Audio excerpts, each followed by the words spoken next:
Indonesia menghadapi negara produsen nuklir untuk tercipta kawasan ASEAN yang damai dan kondusif. Negara-negara ASEAN memiliki misi untuk mewujudkan iklim perdamaian jangka panjang di kawasan Asia Tenggara dan secara luas di kawasan Indo-Pasifik. Berdasarkan itu, pada tanggal 15 September 1995, anggota ASEAN menandatangani zona bebas senjata nuklir di Asia Tenggara atau lebih dikenal dengan South Asia Nuclear Weapon Free Zone, disingkat SANWFZ.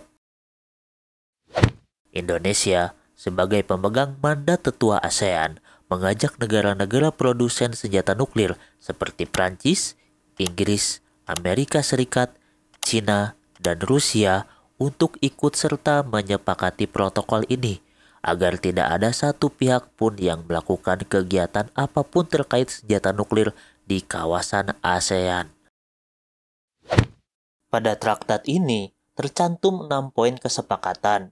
Inti dari kesepakatan ini adalah negara-negara ASEAN tidak diperbolehkan memiliki, memproduksi, memegang kendali, menerima pembelian, dan membantu mengembangkan segala yang berkenaan dengan senjata nuklir. Tidak menyediakan bahan material maupun non-material terkait kebutuhan produksi senjata nuklir, ikut mencegah operasi senjata nuklir dan pembuangan bahan-bahan radioaktif oleh siapapun juga di kawasan ASEAN. Namun, tidak ada satupun dari negara-negara produsen nuklir tersebut mau menandatangani traktat ini. Nah, disinilah langkah Indonesia terlihat konkret bagi ASEAN.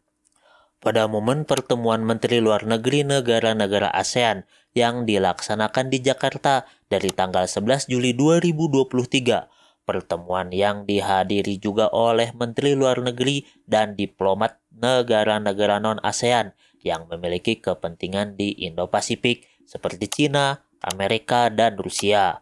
Indonesia sebagai tetua ASEAN melalui Menteri Luar Negeri Retno Marsudi menyodorkan traktat zona bebas senjata nuklir ASEAN kepada Menteri Luar Negeri Rusia Sergei Lavrov. Menanggapi hal itu, Sergei Lavrov memberikan syarat, kami siap menandatangani protokol tersebut dengan syarat setiap negara yang menandatangani traktat ini harus memenuhi kewajiban mereka untuk tidak mengembangkan dan menempatkan senjata nuklir apapun. Sergei Lavrov pun menambahkan, ini bukan soal Rusia bergabung dalam perjanjian ini. Ini merupakan seruan untuk mengundang negara-negara pemilik senjata nuklir agar menandatangani perjanjian ini serta memastikan setiap pihak tidak menggunakan senjata nuklir di Asia Tenggara. Sergei Lavrov mencontohkan Australia yang sudah terikat dengan perjanjian pengendalian senjata nuklir, tapi malah dilanggar dengan membentuk fakta pertahanan trilateral dengan Inggris dan Amerika untuk menciptakan kapal selam bertenaga nuklir. Lavrov meyakini Australia melanggar kewajibannya karena telah membangun infrastruktur yang berkaitan dengan senjata nuklir di wilayahnya. Alasan Rusia yang disodori traktat tersebut karena Rusia mendukung ASEAN sebagai kawasan yang inklusif.